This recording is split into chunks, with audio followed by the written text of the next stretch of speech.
Espace TV, le 22h.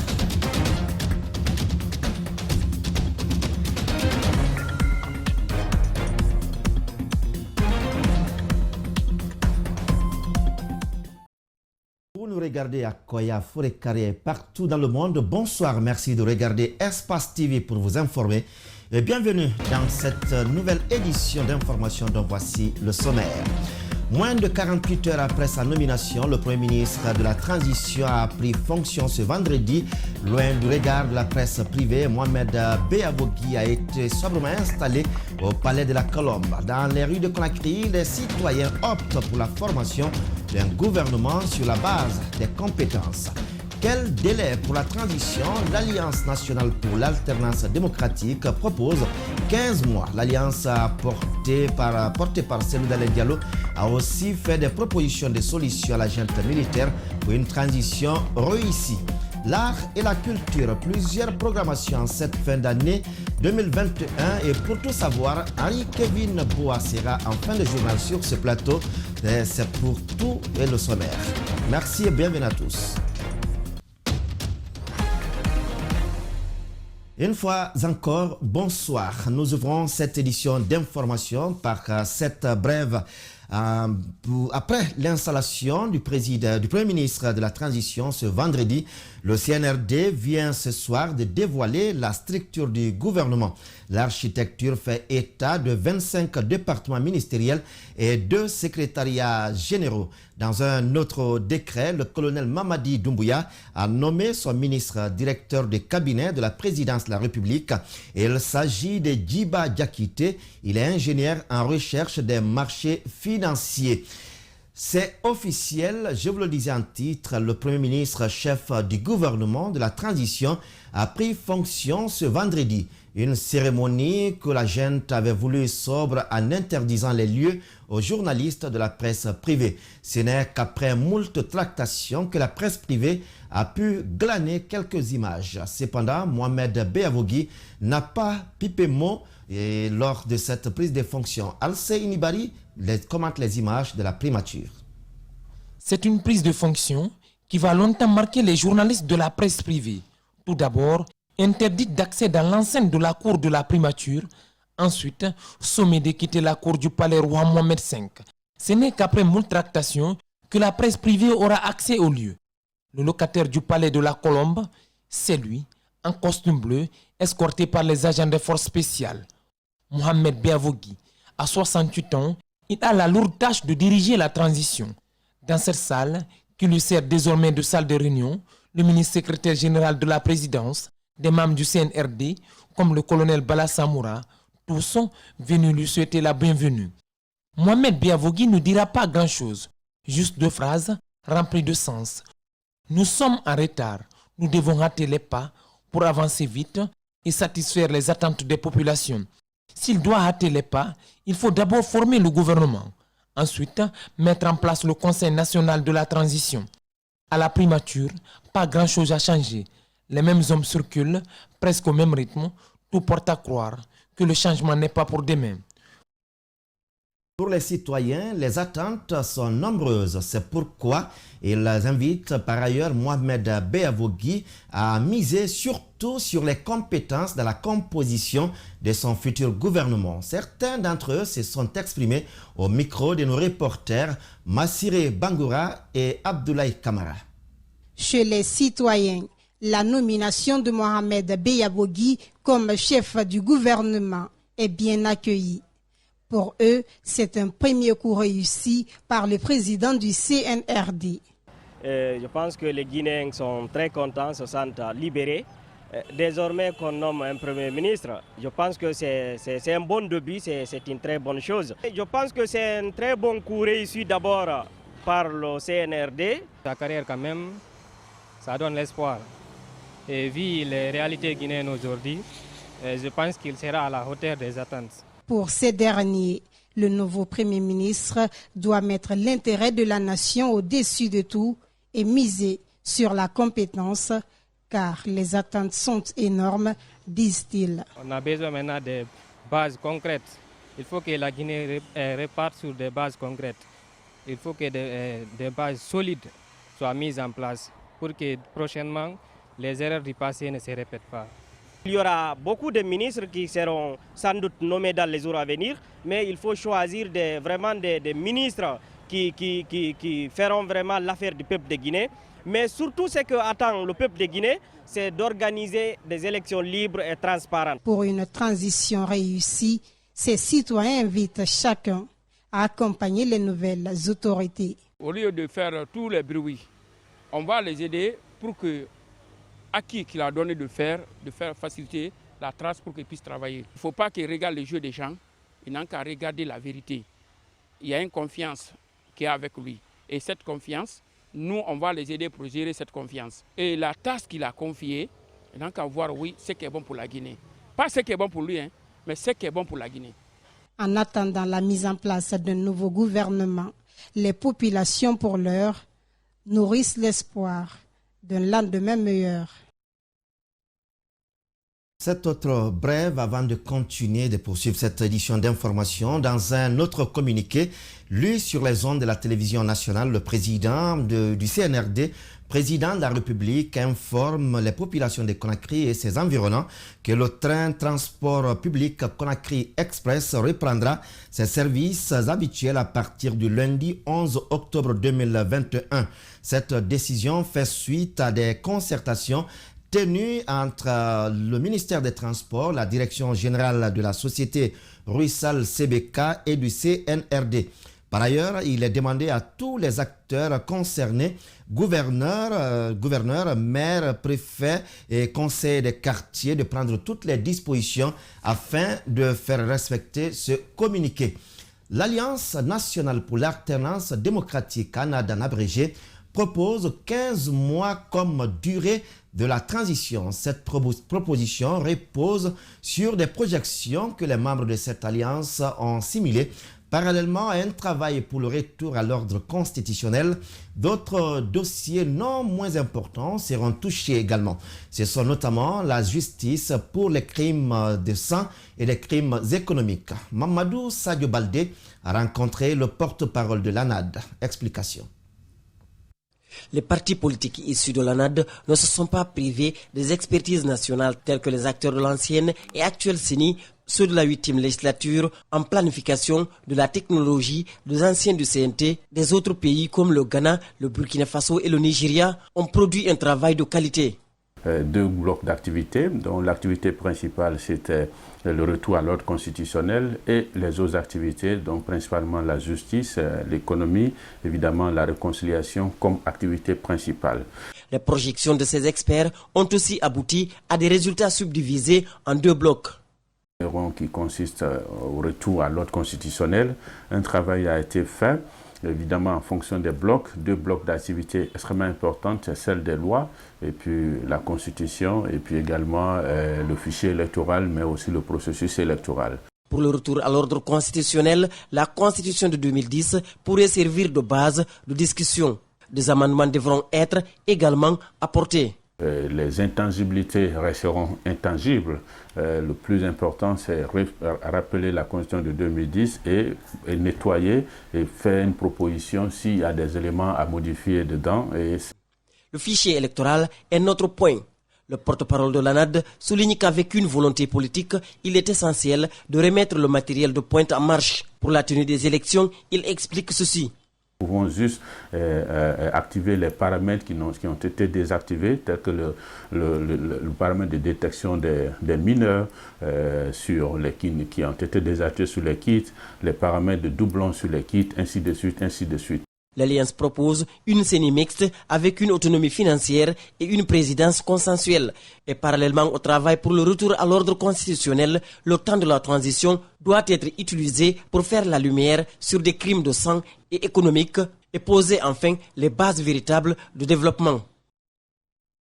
Vivement une politique nationale de la jeunesse. C'est l'un des souhaits des membres du Parlement, des jeunes leaders de la société civile de Guinée.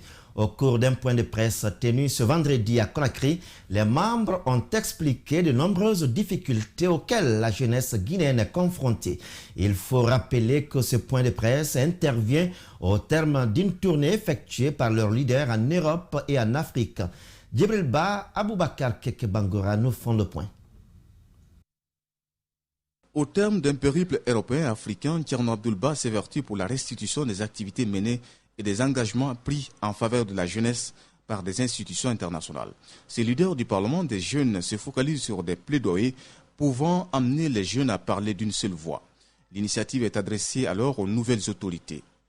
La première, c'est la consécration d'une disposition constitutionnelle dans la nouvelle constitution qui sera élaborée par le CNT et qui va annoncer la mise en place d'une nouvelle structure fêtière nationale des jeunes qu'on va appeler le Conseil national des jeunes de Guinée, conformément à l'article 10 de la Charte africaine de la jeunesse, adoptée et ratifiée par notre pays depuis 2011. Le salut est aussi porté au CNRD suite à la nomination du Premier ministre. Abdoul n'hésite pas à rappeler la participation des jeunes pendant les concertations initiées par le Comité national du Rassemblement pour le développement. Par rapport à la situation actuelle, il y a des choses que nous avons appréciées parce que nous estimons être entendus dès le jour du coup d'État.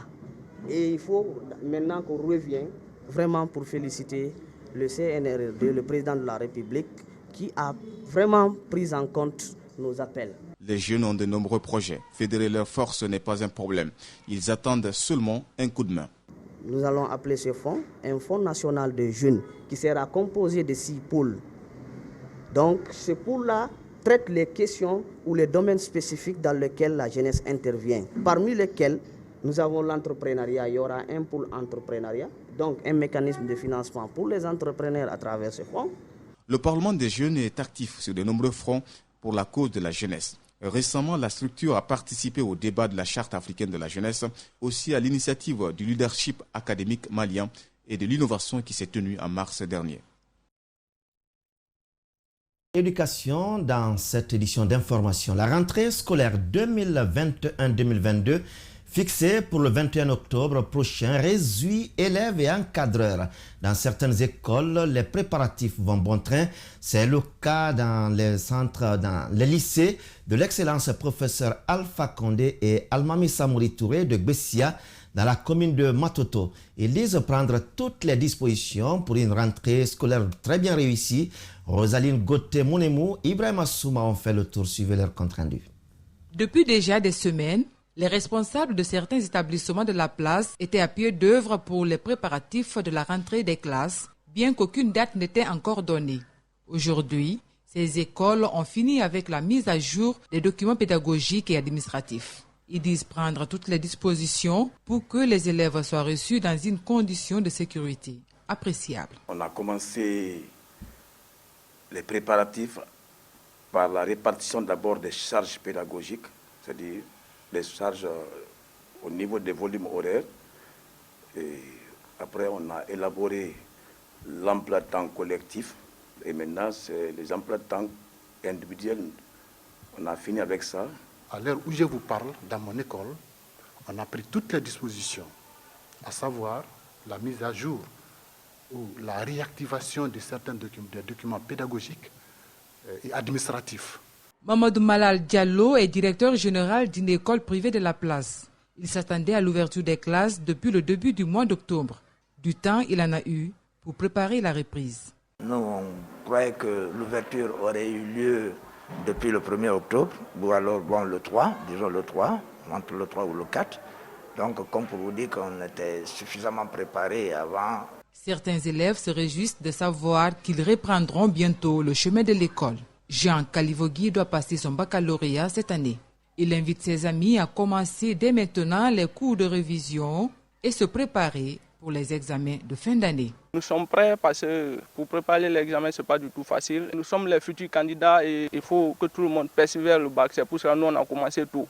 Des encadreurs, eux, invitent les parents d'élèves à laisser leurs enfants reprendre les cours dès le premier jour de la rentrée. Car, disent-ils, un jour de perdu est difficile à récupérer. C'est que les parents ne négligent pas, dire que comme c'est la fin du mois, jouer sur le temps, dire que non, attendre une semaine. D'abord, un jour de cours, une heure de temps de cours perdu, presque ne se rattrape pas sur l'emploi. À plus forte raison, un jour, voire une semaine.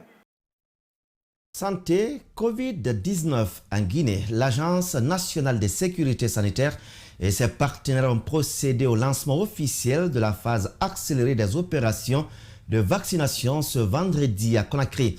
L'objectif est de contrôler le virus dont le taux de positivité se chiffre aujourd'hui à 1,1% et touche les 70% de la population guinéenne éligible à la vaccination.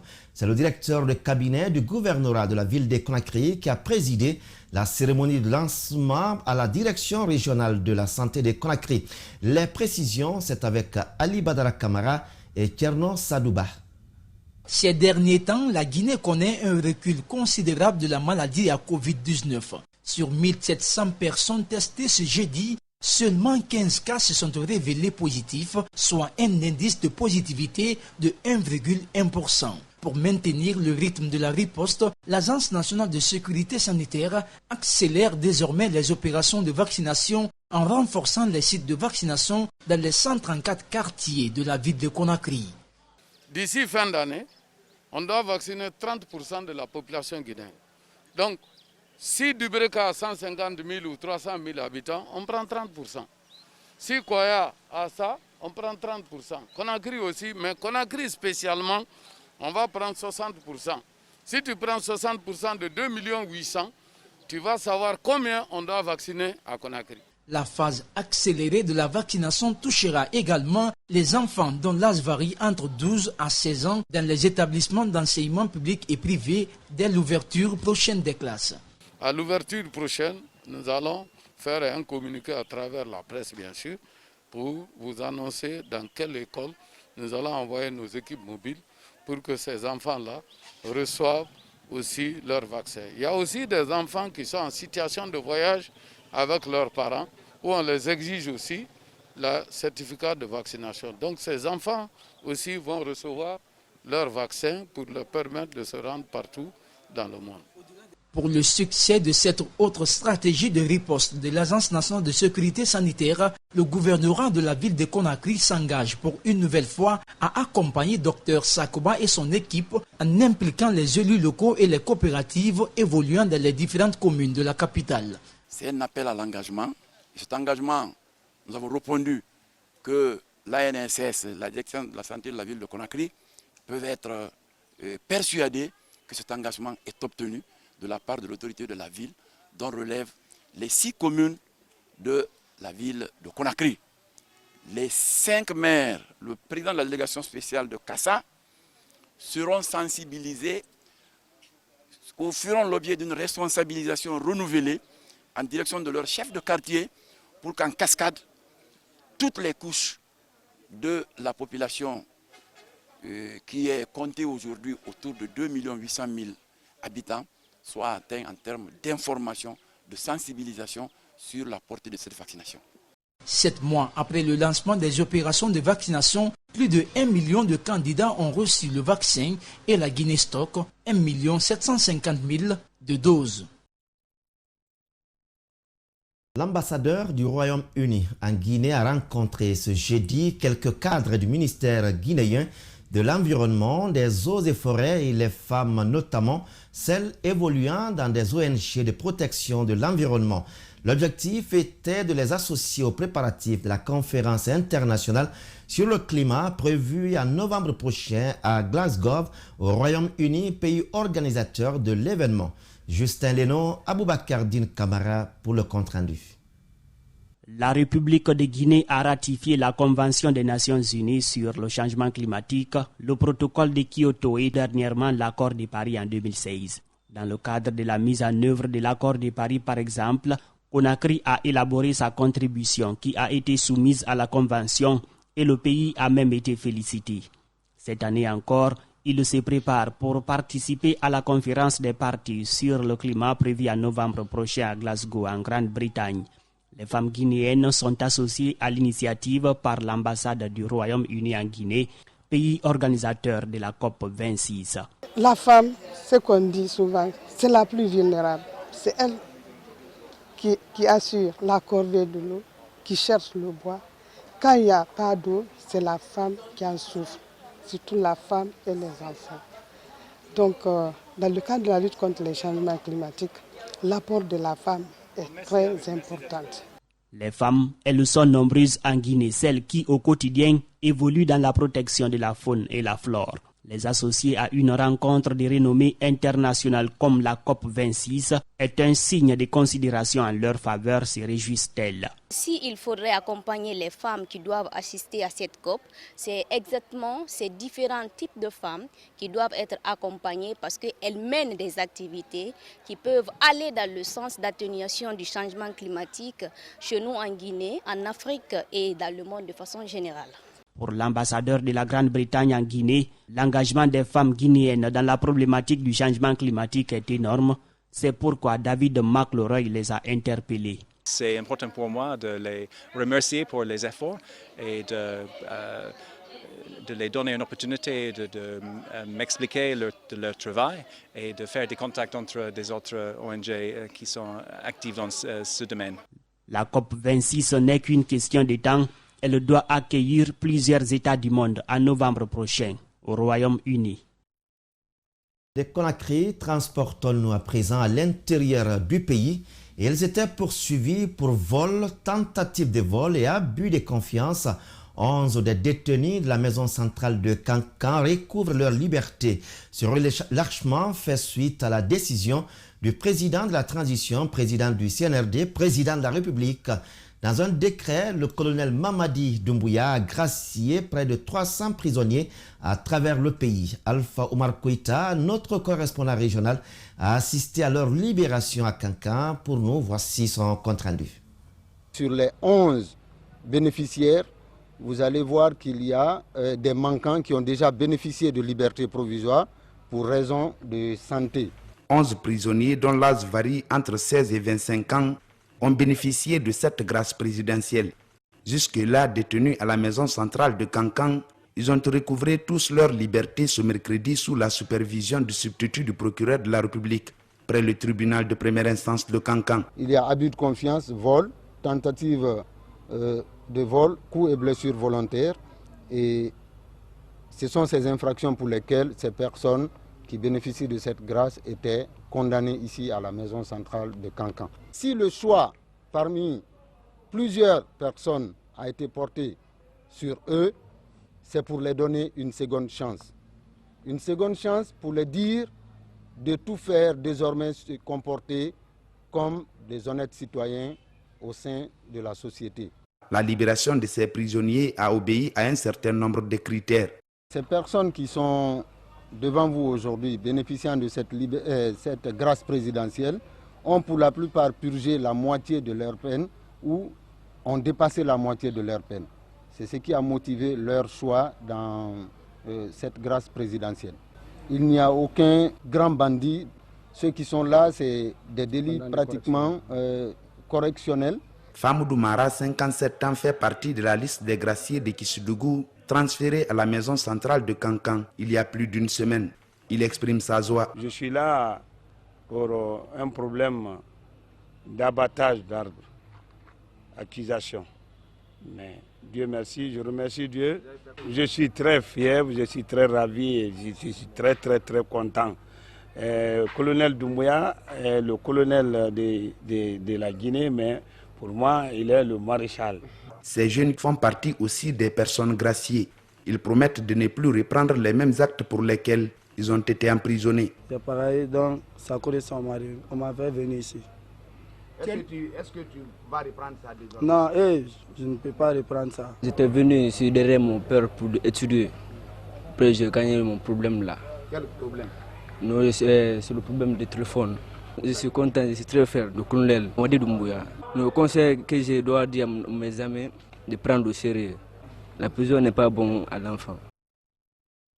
De Kankan, retour à Conakry où les cas de viol se multiplient de jour au jour. Encore cette fois, une fille âgée de seulement 12 ans a été victime de viol c'était le 14 septembre dernier par un jeune pâtissier. L'accusé a été présenté à la presse ce vendredi par l'Office de protection du genre, de l'enfance et des mœurs. La fille violée porte une grossesse qu'elle aurait contractée suite à ses relations sexuelles non consenties. Houssen Bangoura est l'accusé. Il dit avoir entretenu seulement des relations d'amitié, mais pas sexuelles. Le compte rendu est signé Marissa Kamara, Abdoulaye Kamara. L'Office de protection du genre de l'enfance et des mœurs dit avoir reçu la plainte de la famille de la victime le 24 septembre dernier. Depuis cette saisine, les agents se sont mis à la trousse de l'accusé pour le mettre aux arrêts. Malgré les difficultés, l'accusé a été interpellé, mais nie les faits qui lui ont été reprochés. La commissaire principale de la police revient sur les stratégies menées pour mettre main sur l'accusé le 4 octobre. Cette fille était partie pour faire une commande de gâteau d'anniversaire en compagnie de sa copine. Et ce jour, le monsieur a abusé d'elle et aujourd'hui, elle est même enceinte. Elle est mineure, elle n'a que 12 ans. Mais comme nous ne sommes pas les spécialistes en la matière, nous l'avons référée à la médecine légale. Effectivement, la médecine légale là, a attesté qu'elle a été violée en même temps enceinte. Et grâce à la collaboration de nos confrères du commissariat central de Bessia et l'implication parfaite de l'élu local, c'est-à-dire le chef de quartier de la dite localité, nous avons pu mettre main sur lui seulement le 4.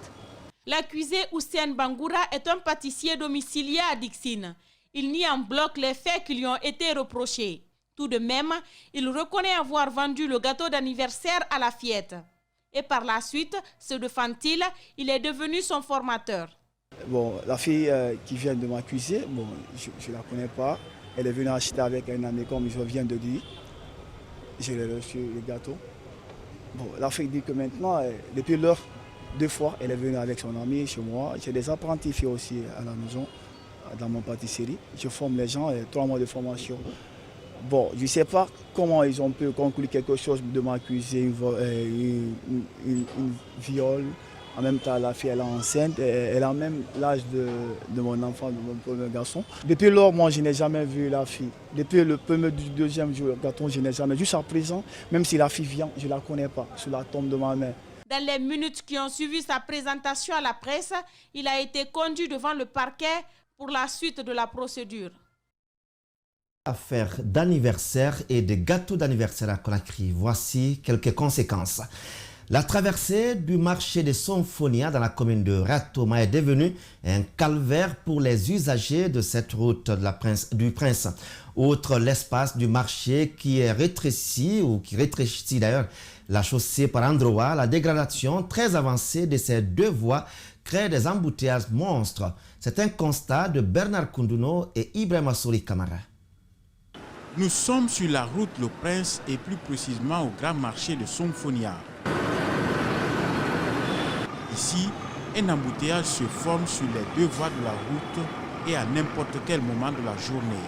La principale raison, la dégradation très poussée de la route. Traverser ce marché est un calvaire pour les usagers de ce tronçon. Si vous voyez des embouteillages qui sont en train de se faire ici de l'autre côté, le bouchon qui est là, ce n'est pas parce qu'il y a quelque chose qui va empêcher, sauf sur la route. C'est l'état de la route qui n'est pas bon. Si l'état de la route n'est pas bon, il y aura des embouteillages. Et puis le marché. Il y a 6 mois que ce tronçon a été réhabilité. Aujourd'hui, il est devenu difficile à pratiquer. Le phénomène inquiète les usagers qui se posent assez de questions sur le choix des entreprises de travaux publics en Guinée. On n'a qu'à arrêter le favoritisme. Quand on a eu la chance maintenant d'être changé, il faut changer. On arrête ce favoritisme-là, on donne le contrat à la société qui la mérite. Pas du favoritisme. Sinon ça vient d'être rétabli et puis c'est la 3e fois. Les usagers invitent les nouvelles autorités à réhabiliter ce tronçon pour la fluidité de la circulation et la sécurité de leurs engins. Il faut le faire comme ils ont fait à Anta et à Matoto aussi. Donc ça doit être réparé le plus vite possible, je pense. S'ils ne le font pas, ça risque même de couper la circulation ici, une fois. Et surtout les élus communaux, il faut les parler aussi. À l'image de ce tronçon, plusieurs autres routes sont dans les conditions désastreuses dans la capitale guinéenne.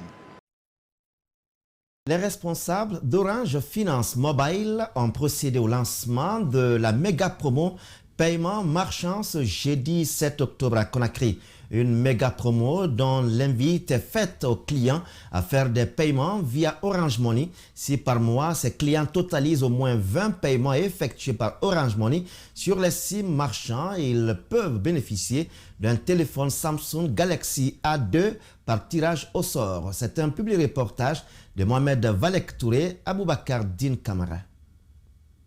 C'est un service financier qui permet aux populations de faire le transfert d'argent, le transfert international, le paiement marchand et beaucoup d'autres services. Cette autre méga promo paiement marchand que vient lancer la société Orange s'agit d'une autre innovation mise à la disposition des grandes entreprises, du secteur informel, des PME et des particuliers en vue de faciliter les transactions de manière efficace et en toute sécurité.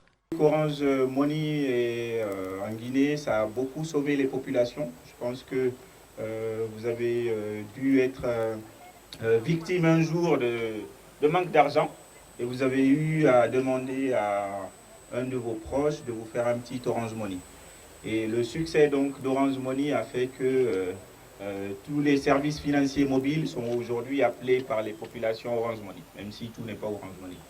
Les responsables de la société se réjouissent du fait que Orange Money compte plus de 2 millions de clients et répartis partout à travers le pays. La société compte aussi ouvrir le service Orange Money aux clients qui ne sont pas Orange en utilisant une application. Le directeur général d'Orange Finance Mobile a tout de même rappelé qu'Orange Money reste le produit phare de son service lancé depuis 2012. Des milliers d'emplois que nous avons pu créer en Guinée grâce à ce service qui permet à de nombreux marchands et entrepreneurs de développer des services de paiement. Donc nous avons beaucoup d'entrepreneurs. Jusqu'au 25 décembre, plusieurs lots seront mis en jeu pour les clients et partenaires marchands. Pour les clients, il s'agira d'effectuer un paiement au moins 10 000, que ce soit dans une pharmacie, un supermarché ou un restaurant. Si les achats dépassent 10 000, vous êtes donc éligible à la promo. En lançant cette méga promo sur le paiement marchand, nous souhaitons ainsi encourager l'usage et le développement de ce service à travers des récompenses aux clients pour leur fidélité, de même que les partenaires marchands. Pour les responsables d'Orange Money, leur succès fait que tous les services financiers mobiles sont appelés par les populations Orange Money.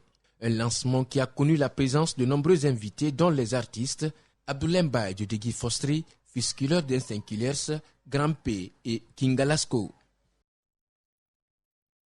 L'actualité en art et en culture, qu'est-ce qui est en cours, qu'est-ce qui est prévu?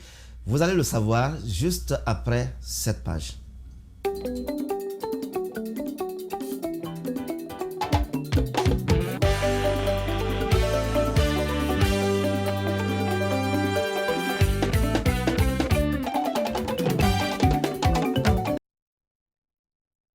Henri-Kevin Boa, bonsoir. Merci d'être sur ce plateau pour nous donner toutes les informations sur l'art et la culture, aussi bien dans notre pays. Vous nous l'apprenez que le salon du livre africain s'est tenu à Paris et la Guinée était bien présente. Et c'est bien ça, la première édition du Salon du livre africain de Paris, selon ses organisateurs, a tenu toutes ses promesses à travers plusieurs tables rondes entre autres l'Afrique et ses crises, une jeunesse en quête de solutions. Comment l'héritage des premiers romanciers africains dialogue-t-il avec les jeunes auteurs contemporains? Et sans oublier Christian Kader Keita, auteur de Sur le chemin de la restitution aux Africains, qui a animé la table ronde sur le thème la restitution des objets d'art africains. Des solutions existent. Rappelons que plusieurs auteurs guinéens et maisons d'édition ont pris part à ce rendez-vous important culturel et littéraire des auteurs africains à Paris. C'était en France les 24, 25, 26 septembre dernier. Alors, l'apprentissage des élèves aux règles de futurs professionnels au dessin animé. Depuis le 26 septembre dernier, le dessinateur de dessin de presse et journaliste Oscar Benbari et ses équipes se sont ont rendu visite aux élèves de l'école Safurata de Sanfonia. Au menu de cette courtoisie, des cours d'apprentissage en dessin de presse, les techniques de base, les supports à utiliser pour bien avoir des dessins de presse et avoir de très bons plans pour devenir des futurs professionnels de la bande dessinée de presse. On parle Beauté à présent, Nene Mariama Saramba a Miss Monde au compte, bien sûr, de son pays, la République de Guinée. C'est officiel. En tout cas, la deuxième dauphine de Miss Guinée 2019 ira sur les îles de Porto Rico aux États-Unis pour prendre part à la grandiose soirée glamour des plus belles silhouettes du monde. Miss Nene Mariama Saramba, dotée de ses facultés intellectuelles et culturelles, se dit prête à faire valoir son joli charme à travers son fin parler français et anglais pour décrocher la première place. Son invitation et sa lettre de participation déjà en poche, la candidate guinéenne se dit confiante et prête à convaincre et à retourner dans son pays avec une place honorifique. Nous souhaitons simplement très bonne chance à notre candidate. Oui, très bonne chance à Nene Saramba, Nene Mariama Saramba pour Miss Monde. Alors, l'image du jour de notre journal, quelques symboles de la République que vous avez préféré cette nuit. Oui, on a préféré puisque nous sommes dans le mois d'octobre et vous saviez que le 2 octobre, c'est la fête anniversaire de l'indépendance de la Guinée. De l'indépendance de la Guinée. Et nous nous sommes fait le malin de revenir et nous restons dans la joie de cette ferveur-là avec le déferlement de toute la jeunesse également dans les rues, aux côtés également du nouvel homme fort.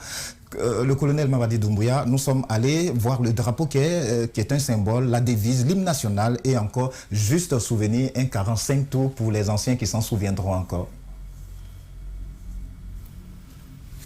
Ben, avant que cela n'arrive, ils se souviendront toujours de toute façon. Henri Kevin Boa, merci pour ces infos. Ce fut un plaisir. Merci également à nos téléspectateurs. Merci à l'équipe technique, à l'équipe de la rédaction. C'est la réalisation de Justin Leno. Merci chez vous et on se retrouve, vous et moi, demain quand il sera 22h. Mais le programme continue sur Espace TV. Au revoir.